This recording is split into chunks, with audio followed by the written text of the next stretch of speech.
Hello again, everybody. Welcome back to our community. Andy Thornton here from the Greater Peoria Family YMCA. Almost messed that up right at the beginning.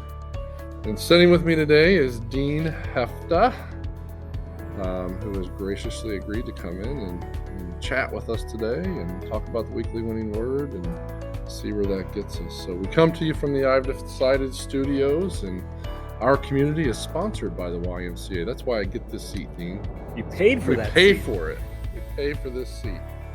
Yeah. But no, I thoroughly enjoy this opportunity to get together and just chat about things and learn a little bit more from you. And I know most of the people, probably all of the people in the I've Decided community know who Dean Heffta is, but why don't you tell the other folks that might be out there watching, so they know who you are? Yeah, thanks, Andy. Great to be here. Who am I? I am a trainer, consultant, and speaker, and I work with leadership teams and individuals, helping them improve their communication skills, their influence, their leadership ability. And for me, I start with where they're at and what they want to get to and some of the challenges that they're experiencing, either as a team, as a company, as individuals. And then we craft an approach to help them get to where they want to get. And you're even willing to help talk about strategy. Exactly. Right? Yep. A lot of times I'll facilitate leadership conversations to help them organize and clarify some of where do we want to get to as a team, and then how are we going to get ourselves organized to go about doing that. Yeah, and I would say if you don't know Dean, get to know Dean, because Dean is a great resource. We've had the opportunity to work with Dean at the YMCA, and we're going to work with Dean again, I think, in about a week. Yeah. I think we have it on the calendar. And talked about strategic planning and strategy development and all those things. And it was just such a productive session, and look forward to doing that again with you. But thanks for being here today. And we're going to talk about the word vital, right? And just set the landscape. Let's define it. Vital is something that is necessary for the continued existence of something extremely important. I think it makes pretty good sense. It's a great word. It is a great word. It is a great word. And I thought Kim did a really good job of kind of framing her weekly winning resource this week around it, about self-improvement factors that are vital for our success. Well, as we were just talking about strategy, whether it's in our own lives, there's something that we're pursuing, wanting to achieve. If it's in our teams, there's something that we're organizing together to accomplish. And I think as leaders, as a part of either leading ourselves or leading inside an organization, is understanding what are those vital things that are necessary, that we have to have if we're going to achieve that outcome. There's something that we say is valuable. And if there's something valuable that we're pursuing, then there are things that we need to identify as being vital in that course, and that we tend to them on a daily basis. So that was just a random thought, I guess. Yeah. So would you say that valuable and vital are two different things? Possibly, right? So there's things that we value that maybe aren't critical. And there's things that we know are vital that we must have. So you can boil it down to we have to have food and shelter and water. Can't live without oxygen. Yeah, you have to have, right? You have to have those vital things. And then I think that same thing goes for an organization. When an organization is young and new and just forming, there's, we have to keep the lights on. But as we prove how we do business, how we create value, how we earn money, now we can start moving on to higher levels of value, maybe. And I think it's important, even for an organization like the one I work for, has been around for nearly 175 years, right? Because you talked about startups, and there's necessary things you need just to get from day one to day two, and so on and so forth. But to use that process to maybe reevaluate, reassess, refocus, because it's easy to get too spread out and lose track of your focus, and to use that process to really define what are the things that are vital for us to continue to be successful. And we have history, right? 175 years of history to look back on, the things that have worked well for us, or look at the examples of how the organization's evolved over time. It doesn't always have to be the same thing all the time, but I think that's an interesting way to look at it too. Well, and a couple things there is, when you think about history, we can honor our history and recognize it, right, but also as leaders, making sure that we aren't becoming servants to the ghosts of the past. Complacent, yeah. Saying, well, we never did this, or we tried that, or what would they say? We've always done it that way. We've always done it that way. As leaders, you as a leader, you have to spend a lot of time in the future. Yeah. You have to get ahead of the organization. That's one of your vital pieces of your responsibility. Your contribution to the organization is you have to be out into the future. Right. That's vital. Right. If the leader isn't in the future, there's going to be implications for that organization. Yeah. And that same thing happens for us as individuals. And I think the time frame that we think about our world in is important. So, for example, as an individual, eating today, this one day, is not vital. We can go a day without eating. It's called fasting. Go multiple days. You can go multiple days without eating, right? So in the short window, that's not a vital thing. Right. But if you said, well, let's go the next 60 days without eating, it becomes very vital. So whether it's the goals we're pursuing, the healthy way that we take care of ourselves, the businesses or the organizations we're leading, understanding that what's vital is also related to the time frame we're operating on. So as a leader, when you are thinking about this horizon of what are we becoming in the next 5 years, you have a different list of vital elements in how you're seeing things than maybe one of your directors or employees that are focused on a program that's going on for a 5-day length of time. Right. So, sometimes we're operating on different scorecards. Yeah, different perspectives. I think that's really good, and I think important to be able to understand and appreciate too, because thinking about it from the leader's perspective, you're right. Got to be forward thinking, and got to be able to bring people kind of to that level and be able to see that vision, right? But also be able to appreciate where they are and the needs that they have in that moment, right? Right. Is really pretty critical, and it's easy to lose sight of that, even in what I would say in a small organization like I operate in. It's really easy to lose that focus, which is why it's important to do things like we're doing with you next week to kind of refocus, bring everybody in and up to speed, and create some of those connections for people. So good. Well, let's talk about those 4 factors, self-improvement factors that Kim laid out for us. The first one is you got to love yourself, right? You got to love yourself. You got to like who you are in order for you to be successful. I've got a thought on that. Yeah. And this can be a source of even anxiety for people or frustration. And that what I see is it is critical for us to value and accept ourselves. But that's different than saying how I am is good enough. It is good enough, but we can continually become more, right? So we don't want to confuse self-acceptance and taking care of myself with just saying, well, I guess this is all there is. Right.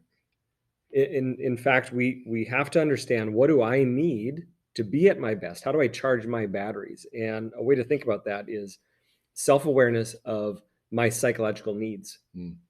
It is my responsibility to take care of myself so that I can then serve others, which means I need to understand, what do I need? And we have to fill our own tanks, and it's our responsibility to do that, not sitting back and saying, well, if they would just, tell me that they appreciated me once in a while, then I'd be in a lot better place. That's waiting for somebody else to fill our tank. We have to take that responsibility. And that's part of self-love. Caring for ourselves says, I'm worth it to be able to go and ask for my needs without being manipulative or bullying people into it. It's up to me, because I can't give what I don't have. Right. And so it begins with that recognition that I'm valuable enough to invest in myself. Mm-hmm. That's rich. That's really rich.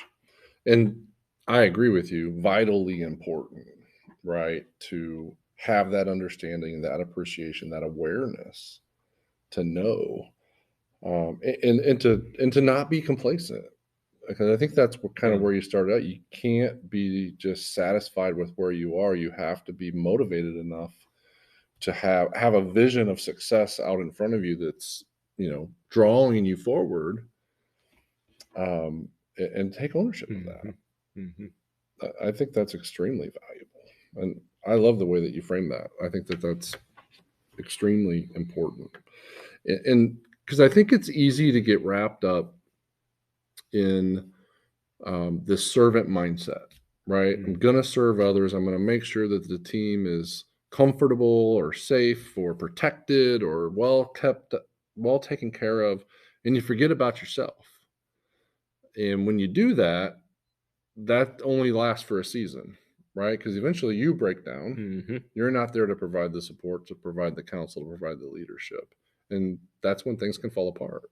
And if I may, a couple of things to be aware of. Be cautious of becoming the savior. Yes. Right? So thinking that everybody has to rely on you. Right.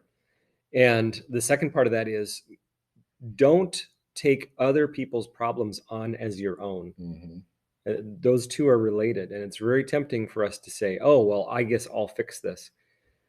If somebody has a responsibility, it is their responsibility to own that. And it's okay for people to feel that tension.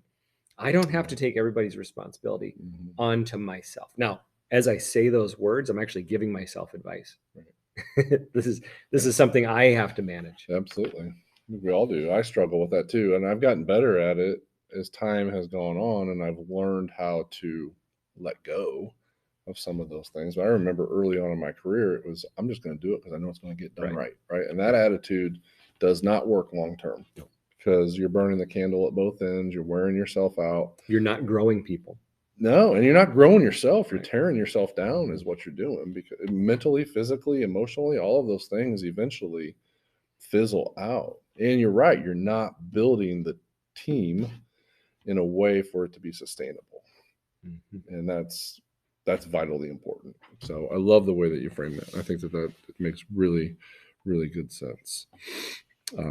So the second point was then self-control, right? The ability to control your emotions, impulses, and behaviors for a greater purpose or goal.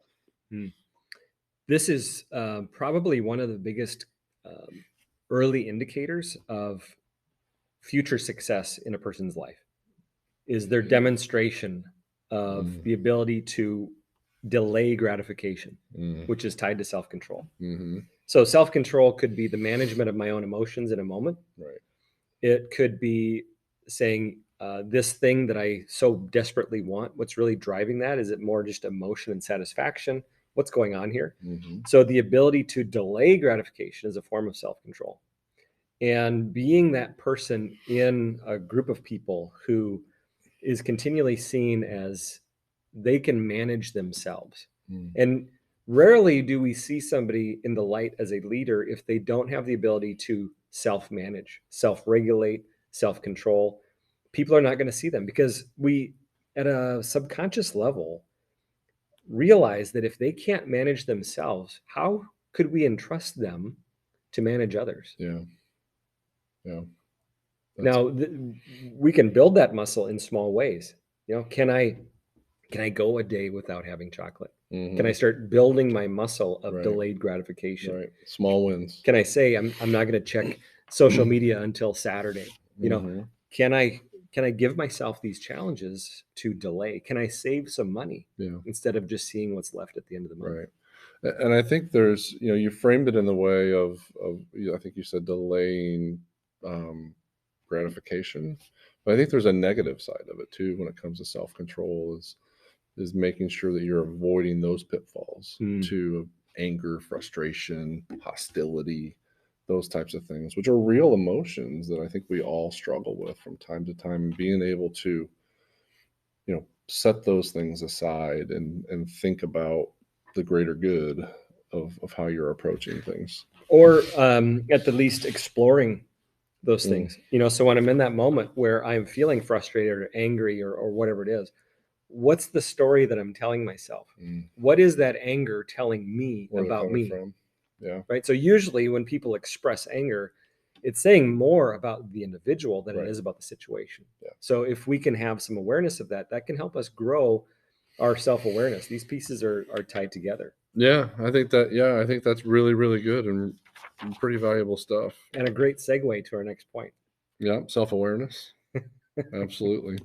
Recognize your own personality, whether it's good or bad. Well, yeah, I mean, each of us would probably admit we have many personalities.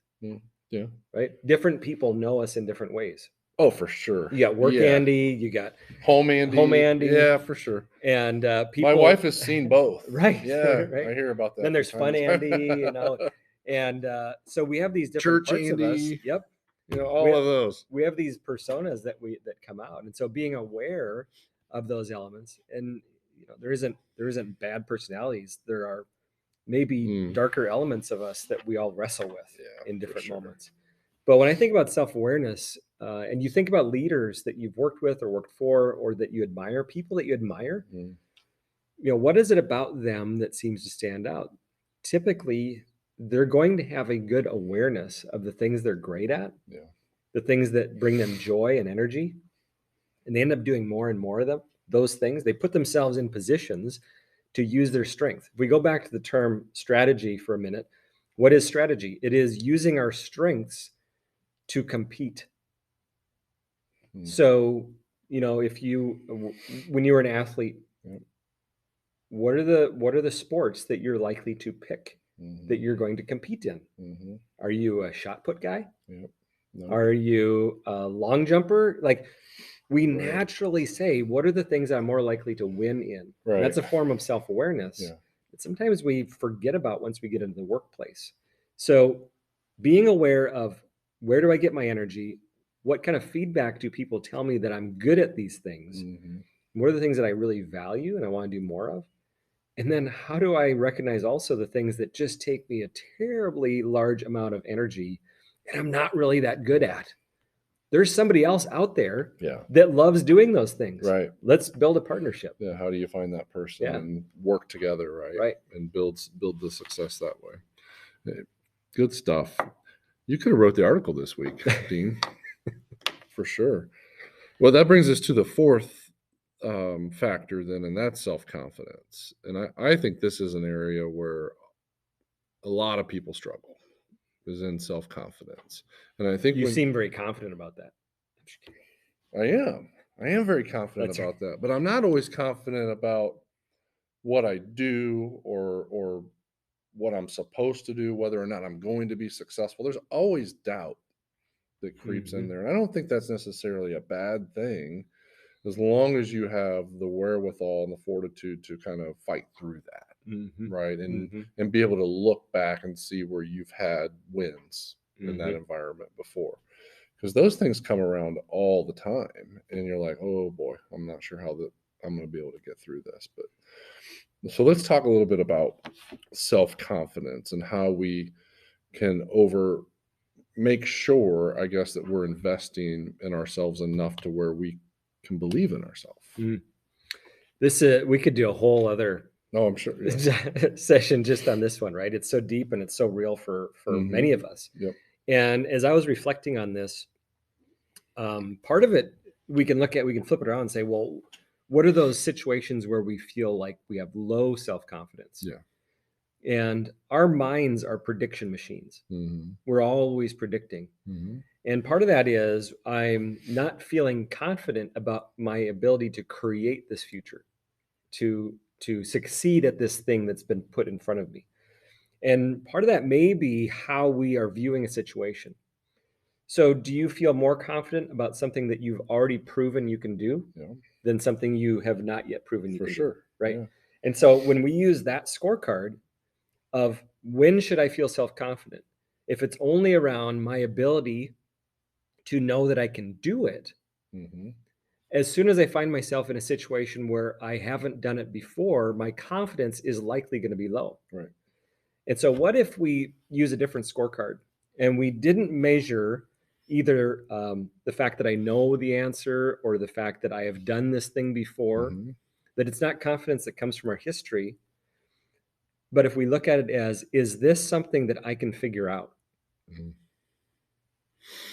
If that becomes our view of self, to get the support? Can I figure it out? People that operate in a can I figure it out, I can figure this out mode are likely to act quicker and with more confidence, because it's not about relying on their history of knowing the answer. And their own capabilities, right? I'm shifting from, do I have the capability to do this thing, to do I have the capability to figure out how to do this thing? Yeah, it's very different things. Yeah, it is very different things. And we're literally asking ourselves different questions in the moment. That's enlightening. That light bulb. I don't know if you can see it, but light bulb, because I don't know that I've really thought of it that way. But think of those moments where we have less confidence. We are asking ourselves, I don't think I'm going to be able to do this. Our confidence goes up when we say to ourselves, I'm confident we'll figure out how to do this. Yeah, because I have others that I can bring in, or other resources I can draw. That's one of our principles we can operate on, is we have all the resources we need to be successful. Right. But the resource may not be what we think it is. We have networks. We have the internet. We have an opportunity to bring our team together and solve this in a way that we're going to be stronger together, right? So what question am I asking myself? Have I ever done this before? New situations, I'm going to have low confidence. Am I asking myself, can I figure out how to do this? I'm probably going to have higher confidence. That's great. We can stop right there. I'm satisfied. But I think that's everything that you've said, and from your perspective, has brought value to me today. And I'm grateful for that. I really appreciate that. We all come at this from different angles, right? And we think about it. But that piece right there is something that I need to spend some time reflecting on in my own life, and separating those pieces. And I would bet, because it's easy for me just to say, to get caught up in the, I don't know what to do. Right? Well, and I would bet if you look at your role with teams that you've been a leader within, you probably have a tendency to actually encourage the team with, come on, gang, we can figure this out. Yeah, for sure. But our internal dialogue when we're on our own isn't as positive or encouraging. Right. Yeah. No, absolutely. Always going to project that element of confidence, but it doesn't always mean it's there. Internally, you're like, this is going to be a disaster, right? I don't know what. Yes, I don't know how this is going to get worked out, but we're going to figure it out. And I think through that process of at least being willing to jump in is important, because usually through the group discussion, the group thought, and just thinking about things in my own network within the YMCA, it comes to a pretty good solution. And there's always somebody or sitting around the table is the one who can pull the group through, right? And the neat thing about it is it's different. It's different people for different situations, because everybody has different strengths, and being willing to lean into that, I think is really, really important. But my initial reaction tends to always be, have I done this before? Am I able to do this? And you've got to be able to separate it and say, where can I go for help? And do that. That's great. That's good stuff. All right. Any other thoughts? Well, you're pouring out all this wisdom. We're getting on a roll. Right? All right. Good stuff. Well, I can't believe it's been 20, 25 minutes, somewhere in that ballpark. And we've worked through this pretty quickly, it feels like. But lots of good content here. I think I'm going to have to go back and actually watch this to make sure that I didn't miss anything. That last piece has just consumed me a little bit. But I really appreciate you being here. I appreciate the invitation. It's always good to sit and talk with you, and your wisdom is always something that helps me a lot, and I greatly appreciate that. I'm sure our viewers will gain some value to that as well. So thank you, Dean. Thank you for hosting this. You're welcome. And thank you to everyone out there for joining us again here on Our Community, and we look forward to seeing you next time on Our Community.